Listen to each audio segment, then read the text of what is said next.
Resumen capítulo 53 del libro El Libertador. El último viaje desde Galilea. Este capítulo se basa en Lucas 9, 51 al 56, 10, 1 al 24. Al acercarse el fin de su ministerio, Jesús cambió su manera de trabajar.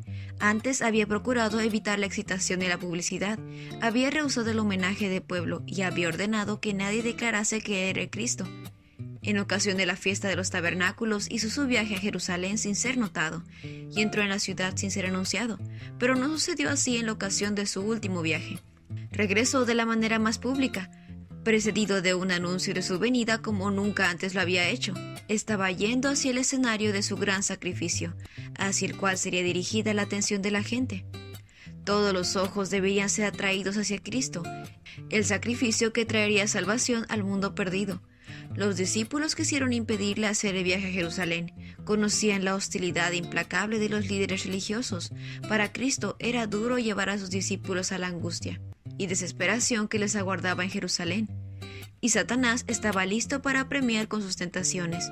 ¿Por qué iría ahora a Jerusalén a una muerte segura? Por todas partes había dolientes que aguardaban su palabra sanadora. El enemigo lo asaltó con fieras y sutiles tentaciones. Si Jesús hubiera cambiado su conducta en lo mínimo para salvarse, el mundo se hubiese perdido. Pero Jesús afirmó su rostro para ir a Jerusalén. La única ley de su vida era la voluntad del Padre. Pero en el gran plan de Dios había sido señalada la hora en que debía ofrecerse por los pecados de los hombres, y esa hora estaba por sonar. Él no quería faltar ni vacilar. Y envió mensajeros delante de él, los cuales fueron y entraron en la aldea de los samaritanos para hacerle preparativos. Pero los habitantes rehusaron recibirlo, porque él estaba en camino a Jerusalén.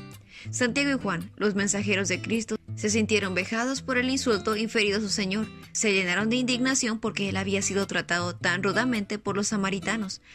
Le comunicaron que los habitantes del pueblo habían rehusado darle siquiera albergue para la noche. Al ver en el monte Carmelo en la distancia donde Elías había matado a los falsos profetas, dijeron: ¿Quieres que mandemos que descienda el fuego del cielo, así como hizo Elías, y los consuma?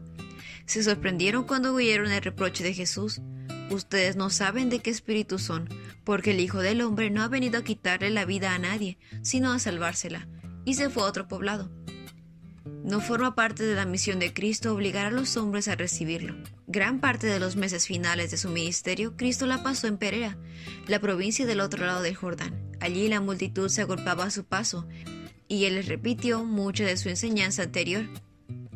Al comisionar a sus discípulos inmediatamente antes de su ascensión, Jesús mencionó a Samaria junto con Jerusalén y Judea como los lugares donde deberían predicar primeramente el Evangelio.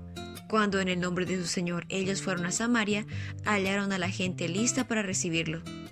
Los samaritanos vieron que, a pesar del trato rudo que le habían dado, él tenía solamente pensamientos de amor hacia ellos, y sus corazones fueron ganados.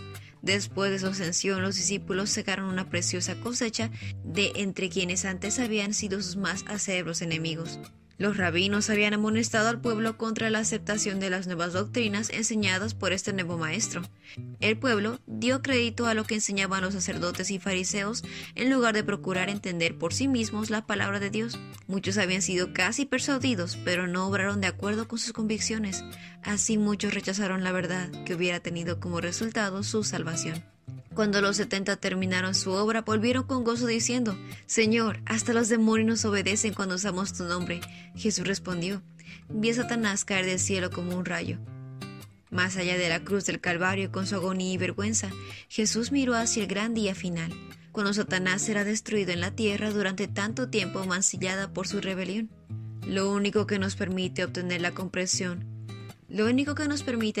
una comprensión más perfecta de la verdad consiste en que mantengamos nuestro corazón enternecido y subyugado por el Espíritu de Cristo.